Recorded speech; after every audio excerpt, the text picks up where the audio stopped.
Ni wakati mwingine tena tunakutana hapa kuweza kupeana taarifa mbalimbali zinazojiri katika anga ya kimataifa. Sasa mtazamaji, jana nilikuripotia taarifa ambayo ilikuwa imetolewa na vyombo vya habari nchini Israel, lakini vile vile ilithibitishwa na ofisi ya waziri mkuu pale nchini Israel kwamba aliyekuwa msaidizi wa karibu na mshauri wa waziri Benjamin Netanyahu, Asher Hayon, ambaye alikutwa amefariki dunia nyumbani kwake Tel Aviv.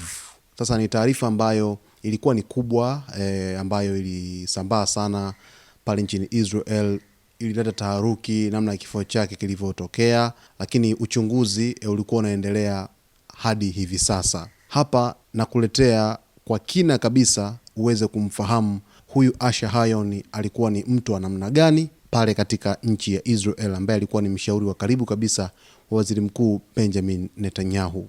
Asher Hayon alikuwa mmoja wa maafisa waandamizi waliokuwa na ushawishi mkubwa ndani ya ofisi ya waziri mkuu wa Israel, akihudumu kwa karibu na waziri mkuu Benjamin Netanyahu katika kipindi kilichojaa changamoto za kisiasa, kiafya na kiusalama. Ingawa hakuwa mtu wa kujitokeza sana hadharani, nafasi yake ilimweka katika maamuzi muhimu yaliyokuwa yakibadilisha mwelekeo wa taifa la Israel na uhusiano wake na dunia. Asher Hayon alijulikana kama mtumishi wa umma mwenye uzoefu mkubwa katika masuala ya utawala na usimamizi wa taasisi za serikali.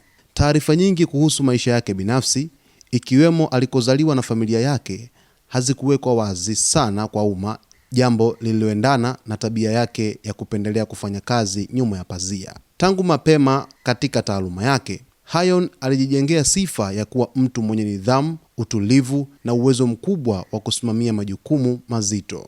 Sifa hizi zilimfanya kuaminiwa na viongozi wa juu wa serikali na hatimaye kupewa majukumu muhimu katika ofisi ya waziri mkuu.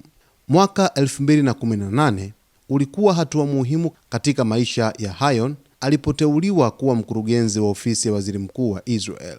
Nafasi hii ilimpa jukumu la kusimamia shughuli zote za kila siku za ofisi hiyo muhimu zaidi katika uongozi wa nchi. Baadaye alipandishwa cheo na kuwa mkuu wa wafanyakazi wa waziri mkuu, nafasi ambayo ni moja ya nafasi zenye ushawishi mkubwa katika mfumo wa utawala nchini Israel.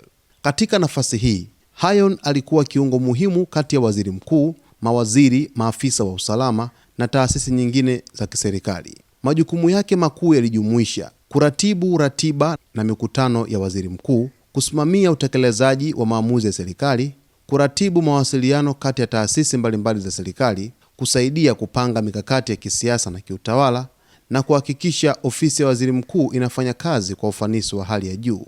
Kwa kifupi, Hayon alikuwa mmoja wa watu waliokuwa na jukumu la kuhakikisha uongozi wa taifa unaendesha shughuli zake kwa utaratibu na ufanisi. Katika kipindi cha uongozi wake kati ya mwaka 2018 hadi mwaka 2022, Israel ilikumbwa na matukio kadhaa makubwa yaliyohitaji maamuzi magumu na usimamizi wa karibu wa serikali. Wakati wa janga la COVID-19 lilipoikumba dunia, ofisi ya waziri mkuu ilikuwa kitovu cha maamuzi muhimu kuhusu afya ya umma, uchumi na usalama wa raia. Hayon alikuwa sehemu ya timu iliyosaidia kuratibu mikakati ya serikali katika kukabiliana na janga hilo. Maamuzi yaliyofanywa katika kipindi hicho yaliathiri maisha ya mamilioni ya watu, na ofisi aliyokuwa akiisimamia ilikuwa na jukumu kubwa la kuhakikisha utekelezaji wa hatua hizo. Katika kipindi hicho pia, Israel ilihusika katika operesheni kadhaa za kijeshi, ikiwemo operesheni kubwa ya mwaka 2021 dhidi ya wapiganaji wa Palestina. Kama mkuu wa wafanyakazi wa waziri mkuu, Hayon alikuwa sehemu ya mfumo wa uratibu uliosaidia kuhakikisha maamuzi ya serikali yanatekelezwa kwa utaratibu. Ingawa hakuwa mwanajeshi au kamanda wa kijeshi, nafasi yake ilimuweka karibu na viongozi wa usalama waliokuwa wakishughulikia masuala nyeti ya ulinzi wa taifa.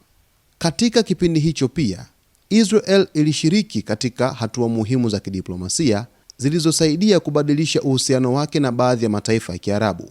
Hatua hizi zilikuwa na athari kubwa katika siasa za Mashariki ya Kati. Kama mmoja wa maafisa wakuu wa ofisi ya waziri mkuu, Hayon alishiriki katika kuratibu shughuli na maandalizi yaliyohusiana na hatua hizo muhimu. Tofauti na wanasiasa wengi, Asher Hayon hakutafuta maarufu wa vyombo vya habari. Mara chache sana alionekana hadharani na kutoa kauli kwa umma. alijulikana zaidi kama mtu wa kazi kuliko mtu wa maneno. Tabia yake ya kufanya kazi kimya kimya ilimfanya kuwa mtu muhimu lakini asiyejulikana sana na umma. Hata hivyo, ndani ya serikali aliheshimiwa kama mtu mwenye uwezo mkubwa wa kusimamia majukumu magumu. Wale waliowahi kufanya kazi naye walimuelezea kama mtu mwenye utulivu, mwenye umakini mkubwa na aliyejitolea kwa kazi yake. Baada ya kuhudumu hadi mwaka 2022, Hayon aliondoka katika nafasi yake ndani ya ofisi ya waziri mkuu. Baada ya hapo, alianza kujiondoa katika maisha ya umma na kupunguza shughuli zake za kikazi.